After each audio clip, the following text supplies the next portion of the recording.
eskatologis premilenialisme. Premilenialisme adalah pandangan bahwa Kristus akan datang kembali sebelum milenium untuk menegakkan pemerintahan dunianya di bumi. Pandangan ini mengambil penafsiran literal dari Wahyu 20 ayat 1-10 dan bagian-bagian eskatologis perjanjian lama lainnya. Ada dua jenis premilenialisme, yaitu historis dan dispensasional. Premilenialisme historis. Pramilenialisme historis atau premilenialisme historis atau klasik adalah pandangan eskatologis tertua yang dianut oleh mayoritas gereja pada 200 tahun pertama. Banyak bapak gereja mula-mula menganut pandangan ini, termasuk Ignatius, Polikarpus yang menganut pandangan tersebut yang diperintahkan oleh Rasul Yohanes, penulis Wahyu. Pendapat umum dari posisi ini adalah bahwa akan ada masa kesengsaraan di bumi. Dapat kita lihat di dalam Wahyu 6-18 atau Matius 24, Markus 13. Dalam Matius 24 ayat 21 dikatakan, sebab pada masa itu akan terjadi siksaan yang dahsyat seperti yang belum pernah terjadi sejak awal dunia sampai sekarang dan yang tidak akan terjadi lagi. Segera sesudah siksaan pada masa itu, matahari akan menjadi gelap dan bulan tidak bercahaya dan bintang-bintang akan berjatuhan dari langit dan kuasa-kuasa langit akan goncang. Pada waktu itu akan tampak tanda anak manusia di langit dan semua bangsa di bumi akan meratap dan mereka akan melihat anak manusia itu datang di atas awan-awan di langit dengan segala kekuasaan dan kemuliaannya. Orang-orang kudus yang sudah mati akan dibangkitkan dan orang-orang kudus yang hidup akan menerima tubuh yang dimuliakan di dalam 1 Tesalonika 4 ayat 13-18. Kemudian Kristus akan menegakkan pemerintahannya di bumi yang akan berlangsung selama 1000 tahun. Dapat dibaca di dalam Wahyu 19-20. Seperti disebutkan, beberapa orang percaya bahwa 1000 tahun yang dinubuatkan dalam Wahyu 20 ayat 1-10 hanya melambangkan jangka waktu yang lama. Ketika Kristus kembali ke bumi untuk mendirikan kerajaannya, bangsa Israel akan bertobat dari dosa-dosa mereka dan menerima Mesias mereka. Dapat dibaca di dalam Zakaria 12 ayat 10-13 atau di dalam Roma 11 ayat 26-27. Zakaria 12 ayat 10 berkata, Aku akan mencurahkan roh pengasihan dan roh permohonan atas keluarga Daud dan atas penduduk Yerusalem, dan mereka akan memandang kepada dia yang telah mereka tikam, dan akan meratapi dia seperti orang meratapi anak tunggal, dan akan menangisi dia dengan pedih seperti orang menangisi anak sulung. Selain itu, meskipun sebagian besar orang yang tidak beriman akan segera dihakimi oleh Kristus dan dikirim ke neraka, penganut paham premilenialis historis mempercayai beberapa orang non-Yahudi akan menyerah kepada Kristus tanpa percaya kepadanya dan memasuki milenium sebagai orang-orang yang tidak percaya. Hal ini akan memungkinkan orang-orang dengan tubuh yang tidak dimuliakan masuk ke dalam kerajaan milenial Kristus dan memiliki anak atau keturunan.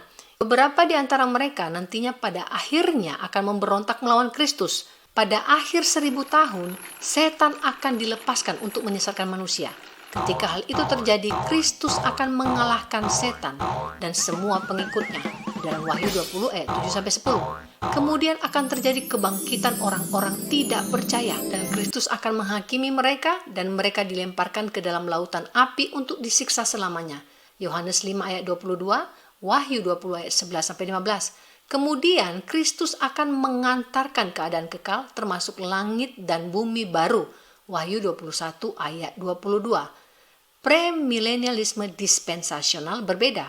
Kadang disebut juga premilenialisme futuristik. Meskipun pandangan ini mungkin merupakan pandangan yang paling menonjol saat ini di kalangan penganut Injili, sering dikritik karena perkembangannya yang terlambat. Meskipun dikembangkan belakangan, premilenialisme dispensasional sangat mirip dengan premilenialisme historis, kecuali dalam beberapa hal. Pertama, penganut dispensasional berusaha untuk secara konsisten menggunakan penafsiran harafiah atas kitab suci, termasuk ketika mempertimbangkan ayat-ayat nubuatan.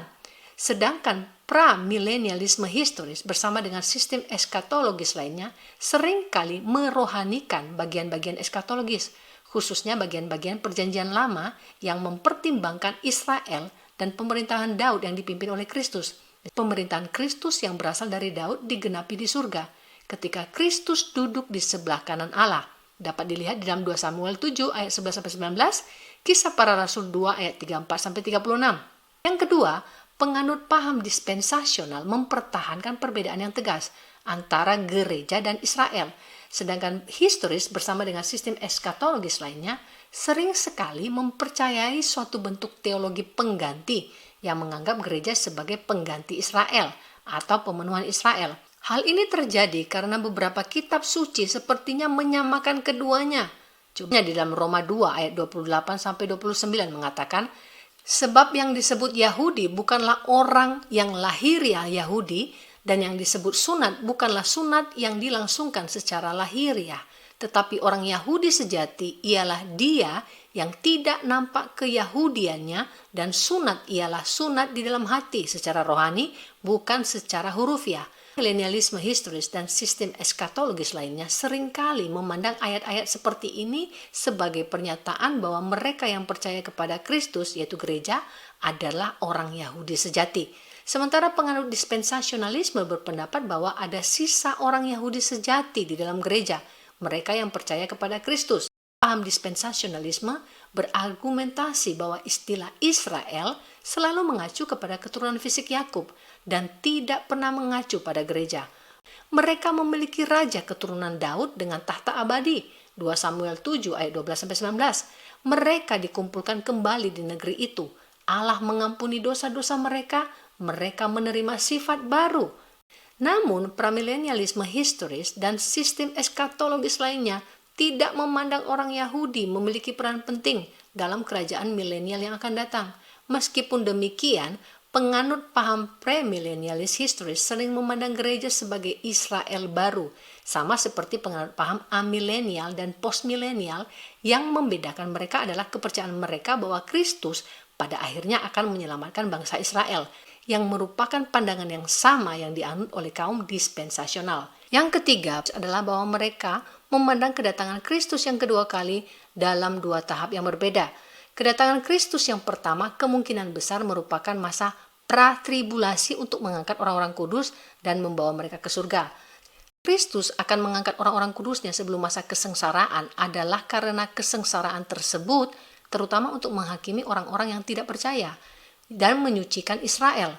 Karena gereja dijanjikan akan dibebaskan dari murka Allah, maka gereja tidak akan melalui masa kesusahan itu, melainkan dibebaskan darinya. Untuk lebih mendukung hal ini, mereka mencatat bagaimana gereja terus-menerus disebutkan dalam Wahyu pasal 1 hingga pasal 3. Namun tidak pernah disebutkan dalam Wahyu pasal 6 sampai pasal 18 yang merinci masa kesusahan besar. Berbeda dengan kedatangan Kristus yang rahasia bagi orang-orang kudusnya, kedatangannya yang lain akan terlihat dan bersama orang-orang kudusnya untuk menghakimi dunia dan mendirikan kerajaannya di bumi. Matius 24 ayat 30, Wahyu 19 ayat 11-15. Sebaliknya, premilenialisme historis seperti pandangan eskatologis lainnya percaya pada pengangkatan pasca masa kesengsaraan, di mana orang-orang kudus diangkat ke angkasa dan segera kembali ke bumi untuk menghakimi dan memerintah bersama dengan Kristus. Yang keempat, perbedaan terakhir yang membedakan penganut dispensasionalis dengan penganut premilenialisme historis adalah bahwa mereka percaya hanya orang-orang percaya yang akan memasuki kerajaan 1000 tahun, karena Kristus akan mengirim semua orang yang tidak percaya ke neraka, seperti yang digambarkan dalam perumpamaan tentang domba dan kambing dalam Matius 25 ayat 31 hingga 46, lalang dan gandum Matius 13 ayat 24-30, atau jaring dalam Matius 13 ayat 47-50. Karena penganut paham premilenialis historis percaya akan pengangkatan pasca tribulasi yang terjadi pada kedatangan Kristus yang kedua kali. Hal ini tidak berarti bahwa orang-orang percaya yang belum dibangkitkan dapat masuk ke dalam kerajaan dan mendudukinya, selain orang-orang Yahudi yang akan bertobat ketika Kristus datang ke bumi. Roma 11 ayat 25-26. Para penganut paham premilenialis historis harus mengatakan bahwa mereka adalah orang-orang tidak percaya yang menyerah kepada Kristus tanpa percaya kepadanya, dan oleh karena itu Kristus tidak membinasakan mereka.